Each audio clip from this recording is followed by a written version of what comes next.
In today's video, I will show you guys my work from home setup this year. Actually, matagal ko ng work from home setup to. Siguro mga 3 or 4 months na. This is the first time that I'll be showing this to you. I'm pretty much excited kasi wala lang. Sobrang excited lang ako to show you what I've invested on for quite some time, for the past year.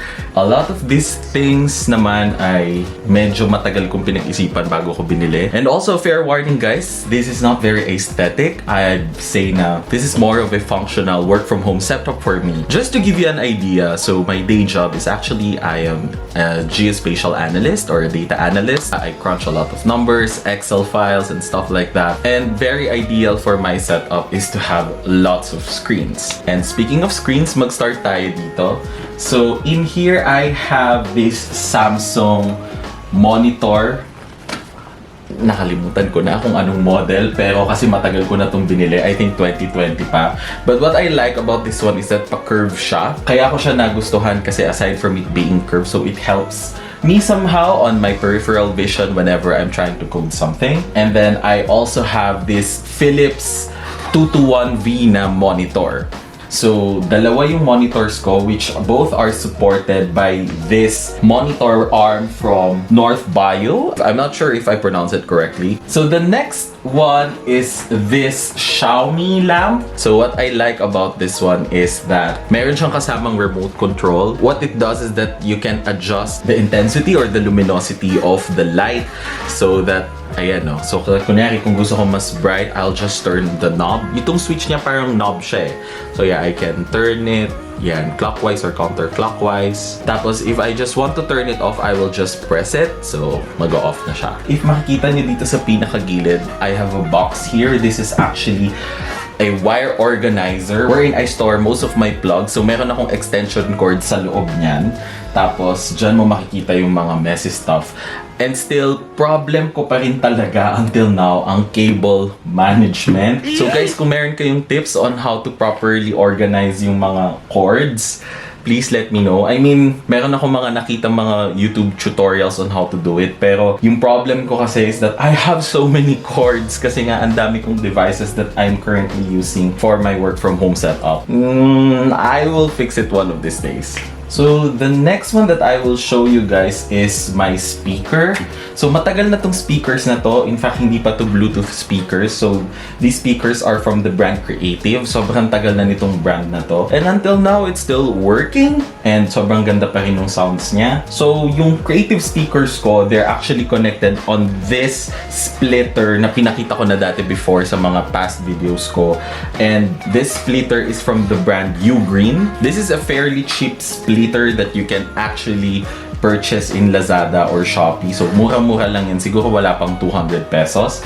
And what it does is that it splits both of my speakers and my microphone, which leads me to my next product, which is this condenser microphone. This is a BM800 microphone and meron na siyang kasamang pop filter and of course yung condenser mic. Actually, may kasama din siyang sound card pero hindi ko ginagamit yung sound card kasi whenever I'm using the sound card, medyo may static yung sound. So the next one that I'll be showing naman is this table from Senda. Ang tagal ko na rin itong binili, siguro 2 years ago na rin. And sa Lazada ko siya binili. Mura lang din to, para mga nasa 250 to 300 pesos lang din. And nabili ko din siya ng sale sa Lazada. So the next one naman na ipapakita ko sa inyo guys is my Logitech C922 Pro na webcam. It's already HD at 1080p and sobrang linaw niya guys. As in no joke. I use it almost every day kapag meron akong mga meetings sa work and kapag meron akong mga calls. And sobrang linaw niya guys, promise. Mas magaganda pa yung quality niya if you download the Logitech Capture app and it's free, you can download it. Tapos ang maganda pa dito guys, nung nabili ko tong Logitech C922 na webcam, nabili ko siya ng sale. So parang yung original price niya was at almost 5,000 pesos but I was able to buy for like 2,500 pesos only.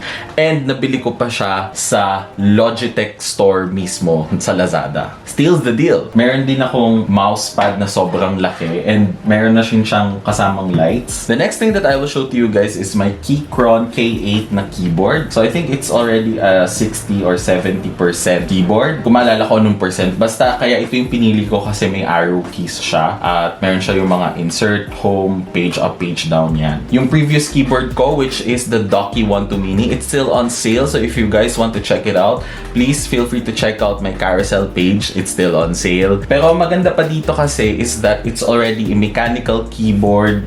So pwede kong palitan yung keycaps niya. I think this is a brown switch. Yeah, I'm using brown switch para ma-feel ko na mechanical keyboard yung gamit ko at saka medyo meron siyang sound ng konti. The next item that I'll be showing to you guys is my Logitech MX Master 3 na mouse. This is an ergonomic mouse. Hindi pa siya yung full vertical, but what I like about this one is that when you're using it, slanted yung kamay mo. So mas malapit siya sa natural position ng hands mo when you're using it. I actually made a video about this, so if you want to check it out, feel free to watch it. The next product that I have here is that I have a Wacom Intuos tablet. I also bought this from the Wacom official store sa Lazada. Ginagamit ko to minsan whenever I need to draw something or when I need to sign something. Minsan kasi gumagawa din ako ng mga konting designs sa work.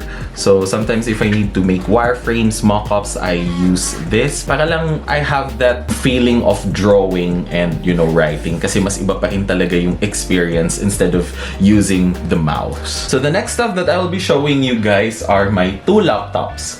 So I have two laptops. So the first one is this Lenovo ThinkPad na T14. Intel Core i7 na siya. Tapos okay din naman ang graphics card niya and okay din yung battery optimization. So I don't know guys kung totoo tong trivia na natutunan ko dati. They said that yung ThinkPad laptops lang yung licensed na gamitin sa space by NASA. I don't know if that's true. And at the same time kasi this is actually a company provided laptop. So company ko yung nag-provide nito sa akin. Aside from my Lenovo laptop, I have my personal laptop which is an Asus ROG. I've had this for almost 3 years na. Heavy duty talaga to. Binili ko to kasi mahilig ako maglaro. In this laptop, this is where I usually edit. This is where I usually play and do personal stuff, personal projects. Oh, and also guys, alam nyo ba, additional info din pala. So what I like about these two products is that interchangeable yung devices niya na kung saan pwede siya nakakonect. So itong keyboard na to, nakakonect siya through a cable, through USB Type-C cable dito sa work laptop ko. But at the same time, nakakonect siya din dito sa keyboard ng aking personal laptop using Bluetooth. So interchangeable siya. So if I'm gonna use my personal laptop, meron lang siyang switch dito sa gilid that I can just use so that my keyboard would know kung ano yung laptop na gamit ko. And also same case with my Logitech MX Master 3. It can connect up to 3 devices.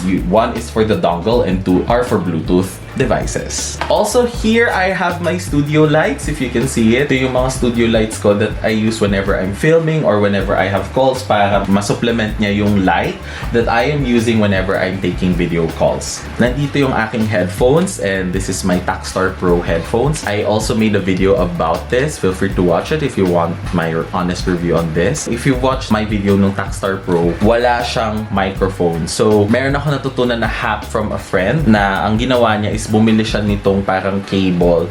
So what this cable does is that meron siyang built-in na microphone. So kapag kinabit mo siya dito sa Takstar Pro, pwede na siyang magamit din as a microphone as well. Mura lang to. I just bought this at Shopee. Parang nasa 200, 150, 200. Of course, yung table na gamit ko, it's just a very simple lifetime table. It's not very fancy. Maybe in the future, I want to have a standing desk. Siguro yun yung next na pag-iipunan ko. So please, wag niyong skip yung ads, guys. And you might ask naman kung nasan yung internet. So, number 1, bumili ako ng mesh router from TP-Link. I'll put it on the screen para makita ninyo. Basically, what it does is that nakakonect siya doon sa main internet namin or doon sa main router. So, we're currently using a PLDT fiber. naka-relay siya. So, I have like 3 mesh routers and they're all interconnected with each other.